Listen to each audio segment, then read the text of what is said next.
সে আল্লাহর আমানত খেয়ানত করলো। আল্লাহ যেই জিনিসটাকে হারাম করেছেন, হারাম জানার পরও বক্ষণ করলো। সুদ হারাম না হালাল? আওয়াজ দেওয়া হইন। সুদ হচ্ছে হারাম। এই হারাম জিনিসটা জানার পরেও যে বক্ষণ করলো, সে আল্লাহর আমানতের খেয়ানত করলো। যারা এগুলা তরক করবে, এগুলা ছেড়ে দিবে, তারাই আল্লাহর আমানতের খেয়ানতদারি হয়ে যাবে।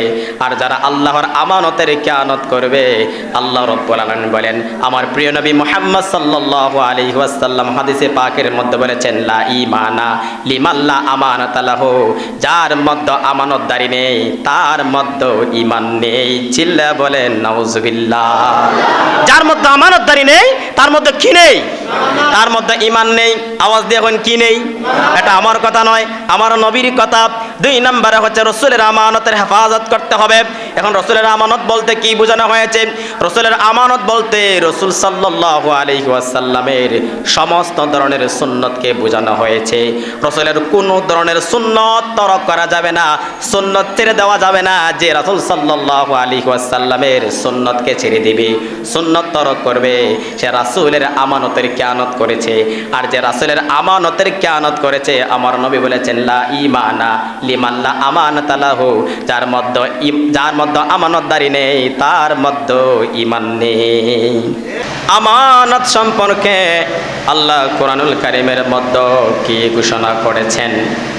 আল্লাহ রাব্বুল আলামিন বলেন, ইন্নাল্লাহা ইয়া'মুরুকুম আন তু'আদ্দুল আমানাতি ইলা আহলিহা ওয়া ইযা হাকামতুম বাইনান নাসি আন তাহকুমু বিল আদল ইন্নাল্লাহা নি'ম্মা ইয়া'iদুকুম বিহি ইন্নাল্লাহা কানা সামিআম বাসীরা।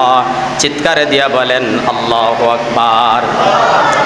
সম্মানিত হাজিরিন, মহান আল্লাহ রাব্বুল আলামিন আল্লাহর কালামে কোরআনে বর্ণনা করে গো, আল্লাহ রাব্বুল আলামিন বলেন, ইন্নাল্লাহা ইয়া'মুরুকুম আন তু'আদ্দুল আমানাতি ইলা আহলিহা।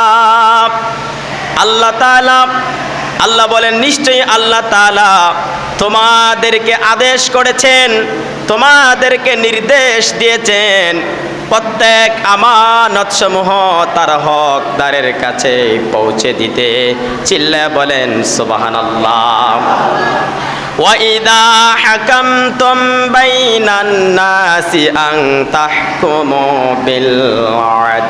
আল্লাহ বলে, আর যখন মানুষের মধ্যে বিচার ফায়সালা করবে, তখন তোমরা ইনসাফ ভিত্তিক বিচার ফায়সালা করবে।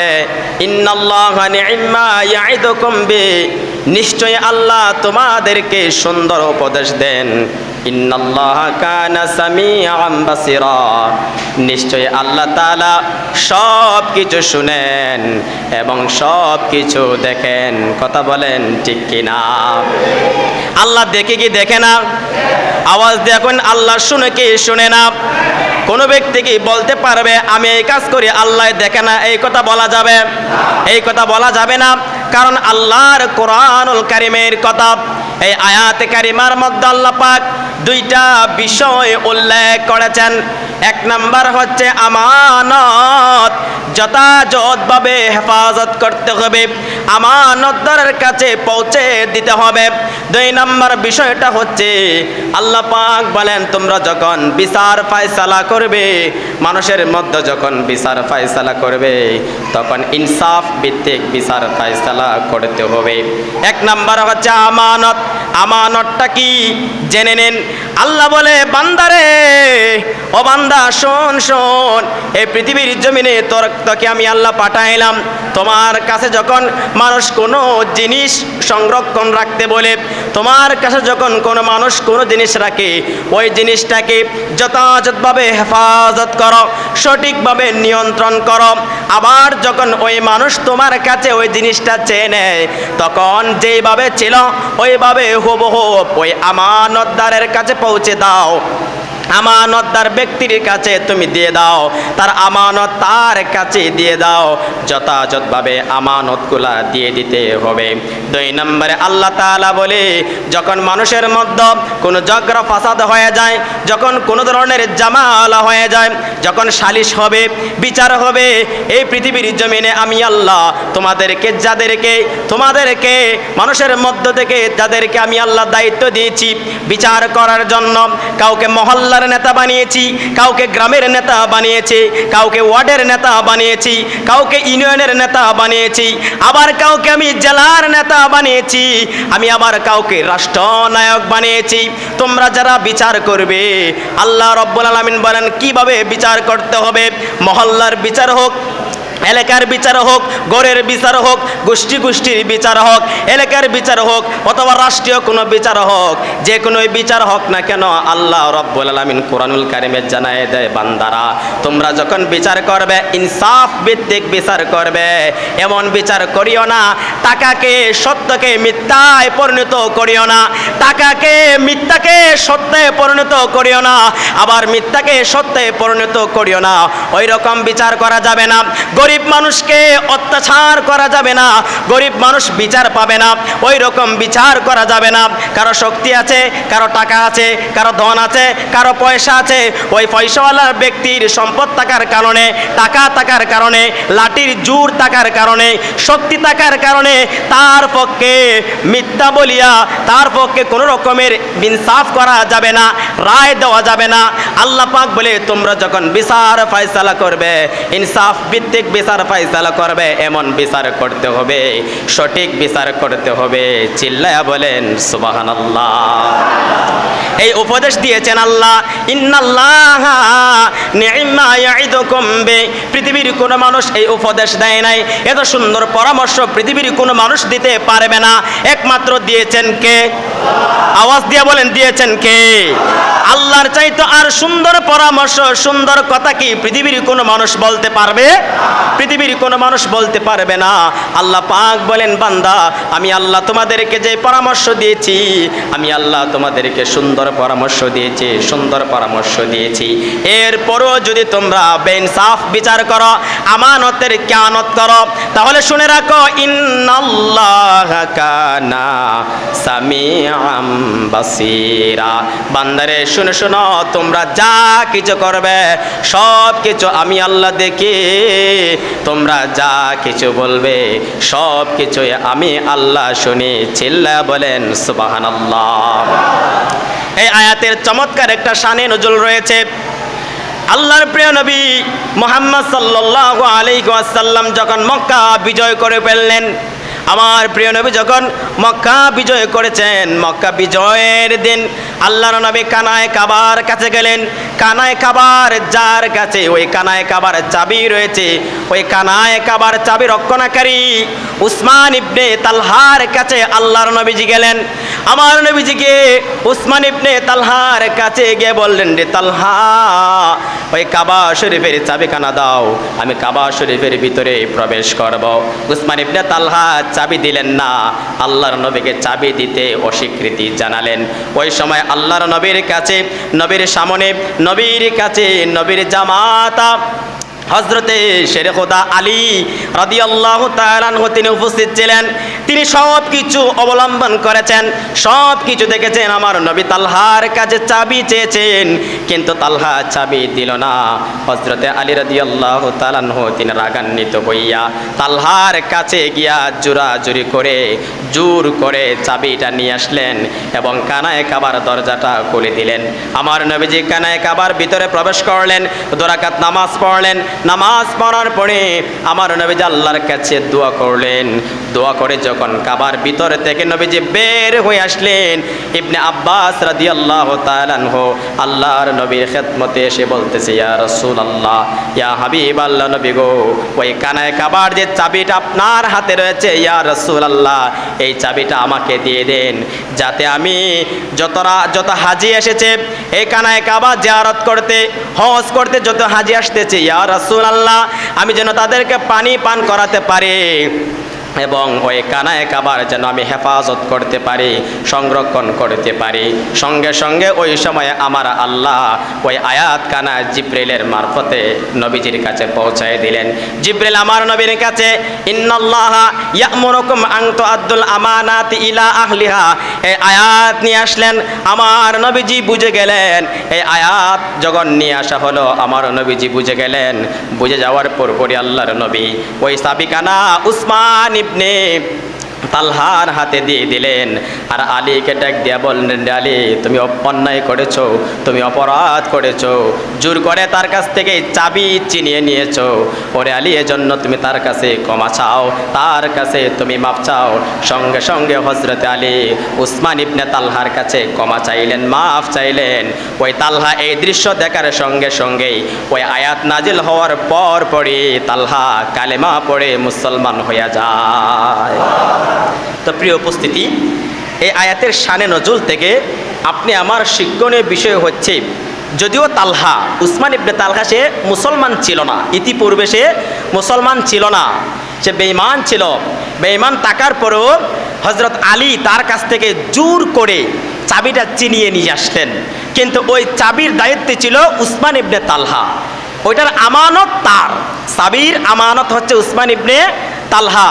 তো জোর করে যখন তালহার কাছ থেকে চাবিটা চিনিয়ে নিয়ে আনা হলো, সঙ্গে সঙ্গে তখনই আল্লাহ পাক রব্বুল আলামিন আয়াত নাজিল করে জানায়া দিলেন, ইন্নাল্লাহা ইয়া'মুরুকুম আন তুআদ্দুল আমানাতি ইলা আহলিহা, নিশ্চয়ই আল্লাহ তাআলা তোমাদেরকে নির্দেশ দিয়েছেন, আদেশ করেছেন প্রত্যেক আমানতসমূহ হকদারের কাছে পৌঁছে দিতে। অর্থাৎ এই আমানত যার হক তার কাছে পৌঁছে দিতে হবে, এই হুকুম দিয়েছেন কে? নবী যখন শুনলেন ওই আমানত সাবিকানা উসমান ইবনে তালহার কাছে দিয়ে দিলেন। আলীকে বললেন, আলী তুমি ক্ষমা চেয়ে নাও। আলীও ক্ষমা চেয়ে নিলেন। এদিক দিয়ে তালহা ওই আয়াত নাজিল হওয়ার পরে তিনি কালমা পড়ে মুসলমান হয়ে গেল। এই আয়াতে কারিমা থেকে আপনি আমার শিক্ষণীয় বিষয় হচ্ছে, মান দন্দৌলত যার হক তার কাছ থেকে জোরপূর্বক চিনিয়ে নেওয়া যাবে, কিন্তু বর্তমানে চলে কি চলে না? কতক্ষণ চলে কি চলে না? আরেকজনের হক আরেকজনের জোর করে নিয়ে যায়, যায় কি যায় না? কথা বলেন। বর্তমানে গরিবের কোনো দামি নাই, গরিবের কোনো মূল্যায়নই নাই। এই আমানতের খেয়ানত করা হচ্ছে হারাম। আমানতের খেয়ানত করা কি? আমানতের খেয়ানত করা হচ্ছে হারাম।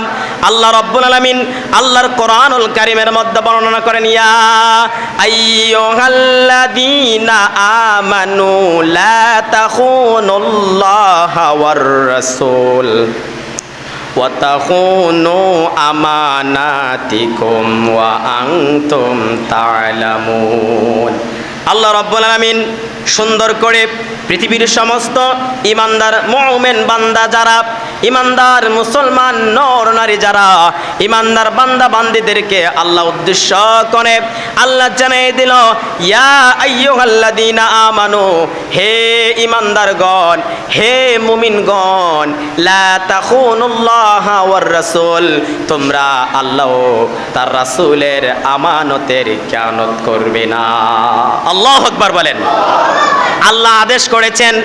এক নাম্বার আল্লাহ বলতেছেন, হে ইমানদারগণ, হে মুমিনগণ, তোমরা আল্লাহ তার রাসূলের আমানতের খেয়ানত করবে না। ওয়া তাখুনু আমানাতিকুম ওয়া আনতুম তা'লামুন। আর পরে আল্লাহ পাক বলেন, এবং তোমরা নিজেদের আমানতের খেয়ানত করবে না। চিল্লায়া বলেন সুবহানাল্লাহ। আল্লাহ রাব্বুল আলামিন এই আয়াতে কারিমার মধ্যে তিনটা আমানতের সংরক্ষণের কথা বলেছেন। তাফসিরে তাবারি, তাফসির ইবনে কাসির, গভীর মনোযোগ দিয়ে শুনেন।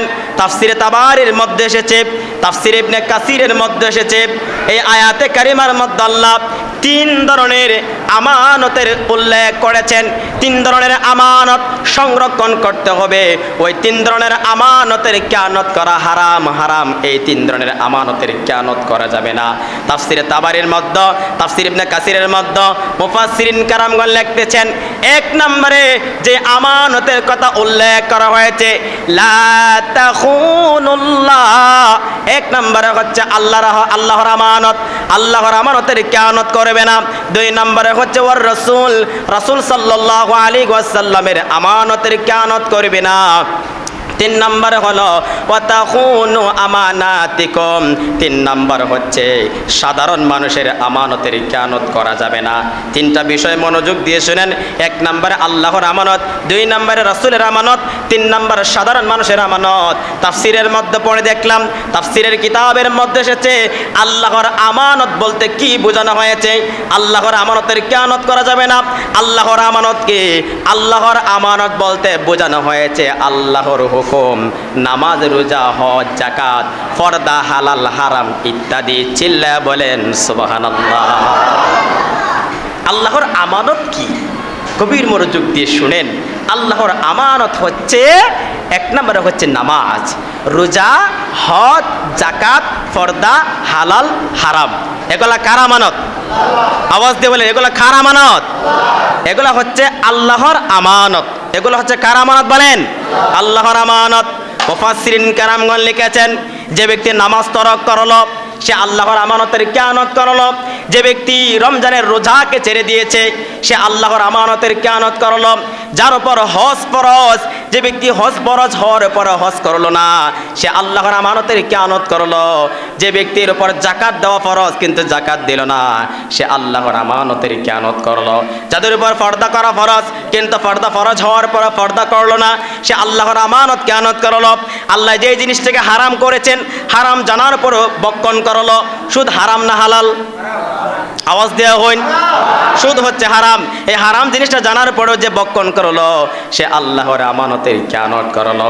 যারা এগুলা তরক করবে, এগুলা ছেড়ে দিবে, তারাই আল্লাহর আমানতের খেয়ানতদারি হয়ে যাবে।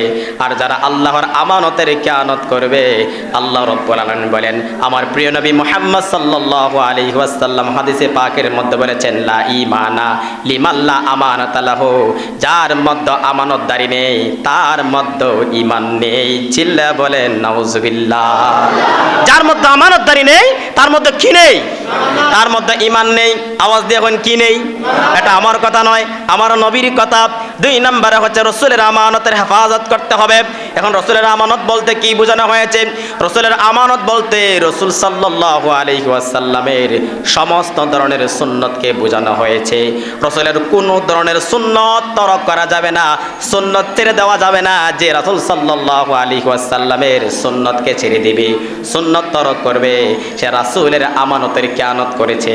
আর যে রাসূলের আমানতের খেয়ানত করেছে, আমার নবী বলেছেন, লা ঈমানা লিমান লা আমানাতা লাহু, যার মধ্যে আমানতদারি নেই তার মধ্যে ঈমান নেই। তিন নম্বরে হচ্ছে সাধারণ মানুষের ওয়াতাখুনু আমানাতিকুম, তিন নম্বরে হচ্ছে সাধারণ মানুষের আমানত। এখন সাধারণ মানুষের আমানত বলতে কি বোঝানো হয়েছে? আল্লাহর আমানত বুঝেছি, রাসূল সাল্লাল্লাহু আলাইহি সাল্লামের আমানত বুঝেছি। এখন সাধারণ মানুষের আমানত বলতে কি বোঝানো হয়েছে? সাধারণ মানুষের আমানত বলতে তাফসীরের কিতাব এসেছে, সাধারণ মানুষের আমানত হচ্ছে টাকা পয়সা, ধন দৌলত, গোপন কথাবার্তা এবং ইজ্জত আবরু। আপনারা অন্যমনস্ক হয়েন না, খুব মনোযোগ দিয়ে শুনেন। তিন নম্বর যে বিষয়টা সাধারণ মানুষের আমানত, সাধারণ মানুষের আমানত হচ্ছে, এক নম্বরে হচ্ছে টাকা পয়সা। এক নম্বরে কি বলেন? এক নম্বরে কি? এক নম্বরে হচ্ছে টাকা পয়সা। এক নম্বরে টাকা পয়সা, ধন দৌলত, মাল সামানা। এরপরে হচ্ছে গোপন কথাবার্তা, অর্থাৎ একজন ব্যক্তি আপনার কাছে তার একটা গোপন কথা আপনার কাছে বলে দিয়েছে, কিন্তু আপনি এটা ভিতর রাখতে পারলেন না, আরেকজনের কাছে বলে দিয়েছেন। আছে না নাই? আওয়াজে আছে না নাই? এই যে আপনি নিজের কাছে কন্ট্রোল রাখতে পারলেন না, এই কথাটা যে বলেছে কিন্তু তার কথাটা রাখতে পারলেন না, আরেকজনের কাছে বলে দিলেন। এটা কিন্তু আমানতের খেয়ানত। এটাও কি? আমানতের খেয়ানত। এক কথায় যে কোনো মানুষের আমানতের খেয়ানত করা, মানুষের যে কোনো জিনিসের, যখন কোনো মানুষ কোনো জিনিস আপনার কাছে আমানত হিসেবে রাখে, আমানত হিসেবে বলে, আমানত হিসেবে দায়িত্ব দেয়, ওই জিনিসটার খেয়ানত করা, ওই জিনিসটার নড়াচড়া করা, এদিক সেদিক করা, একটু চুল পরিমাণ ব্যতিক্রম করাও নবী করিম সাল্লাল্লাহু আলাইহি ওয়াসাল্লাম হাদিসে পাকের মধ্যে হারাম বলেছেন। চিল্লায়ে বলেন নাউজুবিল্লাহ। তাহলে আমরা কোরআনুল কারীম থেকে 3 ধরনের আমানত শুনতে পারলাম। আল্লাহর আমানত, রাসূল সাল্লাল্লাহু আলাইহি সাল্লামের আমানত এবং সাধারণ মানুষের আমানত। ওই আমানতের খেয়ানত করা যাবে। এখন ওই আমানতগুলি যারা সংরক্ষণ করবে, হেফাজত যারা করবে, যথাযথভাবে যারা পালন করবে, আল্লাহ তাদের মাকাম, তাদের মর্যাদা কতটুকু বৃদ্ধি করে দিয়েছেন। গভীর মনোযোগ দিয়ে শুনুন। আল্লাহ রাব্বুল আলামিন আল্লাহর কোরআনুল কারীমের মধ্যে বলেন, ওয়াল্লাযীনা হুম লিআমানাতিহিম ওয়া আহদিহিম রাউন ওয়াল্লাযীনা হুম আলা সালাওয়াতিহিম ইউহাফিজুন উলাইকা হুমুল ওয়ারিসুন। আল্লাহ রাব্বুল আলামিন বলেন, এক নম্বরে হচ্ছে ওয়াল্লাযীনা হুম লিআমানাতিহিম ওয়া আহদিহিম রাউন, যারা আমানত সমূহ এবং অঙ্গীকার সমূহ পূর্ণ করে, ওয়াল্লাযীনা হুম আলা সালাওয়াতিহিম ইউহাফিজুন, আর যারা নিজেদের নামাজ সমূহ হেফাজত করে, উলাইকা হুমুল ওয়ারিসুন, তারাই হচ্ছে জান্নাতের ওয়ারিস। চিল্লায়ে বলেন সুবহানাল্লাহ। আল্লাহ কত সুন্দর করে কোরআনুল কারীমের মধ্যে আল্লাহ পাক জানিয়ে দিয়েছেন, যারা নিজেদের আমানত এবং অঙ্গীকার পূর্ণ করে, যথাযথভাবে আদায় করে, হেফাজত করে, এবং যারা নিজেদের নামাজকে হেফাজত করে, নিজেদের নামাজকে যথাযথভাবে আদায় করে, আল্লাহ পাক বলেন ওই আমানতদারি, তাদেরকে বলা হয় আমানতদারি। আর তারা কোথায় থাকবে? উলাইকা হুমুল ওয়ারিসুন, তারা হচ্ছে জান্নাতের ওয়ারিস। এখন তারা কোন জান্নাতের ওয়ারিস? আল্লাহ পাক বলেন, আল্লাযীনা ইয়ারিসুনাল ফিরদাউসা হুম ফিহা খালিদুন। আল্লাহ পাক বলেন তারা জান্নাতুল ফেরদাউসের ওয়ারিস হবে এবং সেই জান্নাতুল ফেরদাউসে তারা চিরস্থায়ীভাবে থাকবে। আর জোরে বলেন সুবহানাল্লাহ। এই আয়াতে কারিমার মধ্যে আল্লাহ 3টা জিনিস উল্লেখ করেছেন। এই 3টা জিনিস যাদের মধ্যে থাকবে, এই 3টা জিনিসের হেফাজত যারা যথাযথভাবে আদায় করবে, আল্লাহ পাক বলে তারা হচ্ছে জান্নাতের ওয়ারিস। কোন জান্নাত? জান্নাতুল ফেরদাউসের ওয়ারিস। আর ওই জান্নাতের ভিতরে তারা চিরস্থায়ীভাবে থাকবে। 1 নম্বরে হচ্ছে যারা আমানতের হেফাজত করে, 2 নম্বরে হচ্ছে যারা ওয়াদা রক্ষা করে, 3 নম্বরে হচ্ছে যারা যথাযথভাবে নামাজের হেফাজত করে। এই 3টা জিনিস যাদের মধ্যে পাওয়া যাবে, আল্লাহ রাব্বুল আলামিন বলে তারা হচ্ছে জান্নাতুল ফেরদাউসের ওয়ারিস। আর ওই জান্নাতুল ফেরদাউসে তারা চিরস্থায়ীভাবে থাকবে।